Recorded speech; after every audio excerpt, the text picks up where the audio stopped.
Welcome to Pedia. Jerry Lewis, the comedian who made the world laugh. The birth of a genius. Jerry Lewis was born as Joseph Levitch on March 16, 1926 in Newark, New Jersey, into a Russian Jewish family steeped in show business. His father, Daniel Levitch, was a vaudeville performer known as Danny Lewis, and his mother, Rachel Ray Levitch, played the piano for a local radio station. Entertainment flowed in his blood. As a child, Jerry was exposed to the stage, and the limelight seemed to naturally gravitate toward him. By the time he was just 5 years old, he was already performing alongside his parents. Discover the greatest stories from history, science, and beyond.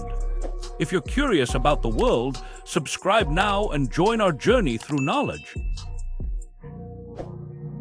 From early on, Jerry struggled academically, but his mind was sharp in other ways, particularly in performance and mimicry. He would spend hours in front of the mirror, imitating the exaggerated expressions and movements of the stars he admired. His childhood was not always easy, and he often faced bullying and anti-Semitism, but he found escape in comedy and performance, learning that laughter could be both a weapon and a shield. A star is born, entering the world of entertainment. Jerry dropped out of high school and began working odd jobs, all while continuing to perform in small-time venues. He created a comedic lip-sync routine to popular songs, which quickly gained attention. But everything changed in 1946 when he was booked at the 500 Club in Atlantic City. There, he met a charismatic Italian-American crooner named Dean Martin. The chemistry between Jerry and Dean was instantaneous. Their act, Dean singing smoothly while Jerry interrupted with outlandish antics, was unlike anything audiences had seen before. They became an overnight sensation, with their popularity skyrocketing across nightclubs and television. What followed was a decade-long partnership that would make them the most famous comedy duo of their time. Martin and Lewis, the golden duo of Hollywood. From 1946 to 1956, Martin and Lewis dominated the entertainment scene. They signed a film deal with Paramount Pictures and delivered a string of hit movies, including My Friend Irma 1949, The Stooge 1952, and Artists and Models 1955. Their appeal was simple but powerful. Martin, the smooth and handsome straight man, played the ideal foil to Lewis, the wild, unpredictable, and childlike clown. Their films were box office gold, and they became the kings of television variety shows, appearing frequently on the Colgate Comedy Hour. Off-screen, however, tensions began to build. Jerry was increasingly involved in creative decisions, while Dean felt sidelined. The press speculated about their strained relationship, but fans continued to adore them. By 1956, their personal and professional differences had reached a breaking point. On the 10th anniversary of their partnership, they performed together for the last time. It was the end of an era, but just the beginning for Jerry Lewis. Going solo, a new chapter begins. After the split, many predicted that Jerry Lewis wouldn't survive without Dean Martin. But Jerry had other plans. He threw himself into his solo career with relentless energy, quickly proving himself as a one-man powerhouse of talent. In 1957, he starred in The Delicate Delinquent, his first film without Martin, which was a commercial success. Over the next decade, Jerry wrote, directed, and starred in a series of hit films, including The Bellboy 1960, Cinderfella 1960, and his most iconic work, The Nutty Professor 1963. His characters were often exaggerated, physical, and absurd, but beneath the surface, they carried emotional depth. Jerry's comedy wasn't just about making people laugh. It was about exposing the awkwardness, pain, and humanity in all of us. He brought slapstick into the modern age, mixing pathos with pratfalls in a way few had dared before. The man behind the camera, a visionary director. Jerry Lewis wasn't content with just being a funny man on screen. He was a visionary behind the scenes. He pushed boundaries in filmmaking, becoming one of the first performers to take full creative control of his movies.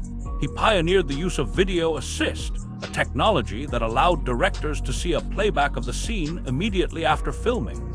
This innovation is now a standard in the industry. Lewis's directorial style was meticulous and innovative. He choreographed scenes like a symphony, using camera angles, set designs, and editing techniques to enhance the comedic effect. His movies weren't just slapstick, they were cinematic experiments in timing, space, and movement. Though critics in America didn't always appreciate his artistry at the time, European filmmakers like Jean-Luc Godard and François Truffaut praised him as a genius.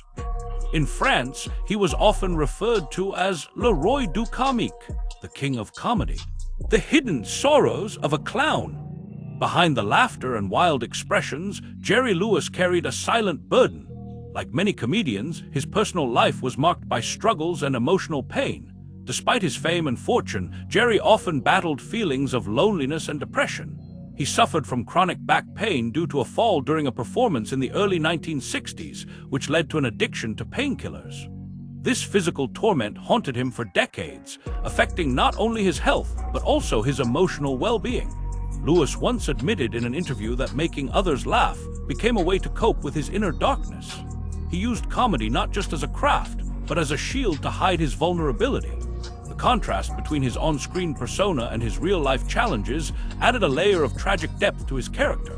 While audiences saw a zany, energetic figure, those closest to him witnessed a man who was often tormented by his own expectations and the pressure to remain constantly entertaining. A humanitarian heart, the telethon king. Despite his personal challenges, Jerry Lewis never stopped giving back. In 1952, he became involved with the Muscular Dystrophy Association, MDA, and soon became its most prominent spokesperson. Starting in 1966, he hosted the annual Labor Day Telethon, a television tradition that would run for decades. These telethons raised billions of dollars to support research and treatment for muscular dystrophy, earning Jerry the nickname, the Telethon King. His dedication was more than just a publicity effort, it was genuine and heartfelt. He would often break down in tears during live broadcasts, deeply moved by the stories of children and families affected by the disease. For Jerry, the telethon was not just a cause, it was a calling. He saw it as his duty to use his fame for good, to bring light into the lives of those suffering in the shadows. Though he eventually parted ways with the MDA in 2010 under controversial circumstances, his legacy as a humanitarian remained intact.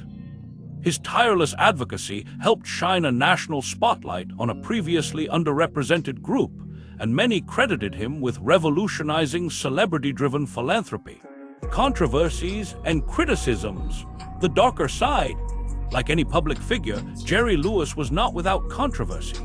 He was known for his sometimes abrasive personality, sharp tongue, and volatile relationships with co-stars, family members, and the media.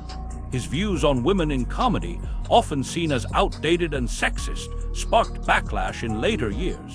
He also made a number of politically incorrect statements that drew criticism from advocacy groups. His personal life was complicated. He had 6 sons with his first wife, Patty Palmer, but several of them spoke publicly about a strained relationship with their father. Some described him as emotionally distant or overly critical. One son, Joseph, tragically died of a drug overdose in 2009, further adding to the sorrow of Jerry's later years. Still, his fans and colleagues recognized the complexity of his character. He was a man of contradictions, generous yet guarded, brilliant yet flawed. And in many ways, it was this very humanity that made him relatable and unforgettable. A legacy celebrated, respect across generations. As Jerry Lewis aged, he experienced both rejection and redemption. For a time, Hollywood seemed to turn its back on him. His style of comedy was considered old-fashioned, and younger generations didn't immediately connect with his brand of slapstick. But over time, his contributions were reevaluated. Critics and filmmakers alike began to recognize his innovations in cinema, especially his pioneering work as a director. He received numerous awards in his later years, including the Jean Hersholt Humanitarian Award from the Academy of Motion Picture Arts and Sciences in 2009. In France, where he was long revered, he was treated like a national treasure. Young comedians and actors began citing him as an influence, paying homage to his comedic timing, his bold performances, and his relentless creativity. Lewis also returned to acting in more dramatic roles, showing the world that he was more than just a clown. His performance in The King of Comedy, 1982, directed by Martin Scorsese, earned him critical acclaim. He played a serious role as a late-night talk show host kidnapped by a desperate fan, ironically portraying the kind of fame-obsessed culture he had experienced firsthand. The final curtain, farewell to a legend. Jerry Lewis passed away on August 20, 2017, at the age of 91. His death was met with an outpouring of tributes from fans, fellow comedians, and entertainers around the world. Many spoke not only of his genius in making people laugh, but also of his deep compassion and lifelong dedication to helping others. He left behind a complicated, fascinating legacy, one filled with joy, pain, innovation, and heart. He redefined the boundaries of comedy and transformed how entertainers were seen in the film industry. Whether on stage, on screen, or behind the camera, Jerry Lewis always gave everything he had. Even today, long after his passing, his influence lives on. His movies continue to entertain, inspire, and challenge viewers. And for those who remember him not just as a funny man, but as a pioneer and philanthropist, Jerry Lewis will forever be remembered as a one-of-a-kind force in the world of entertainment. The end, but his laughter lives on.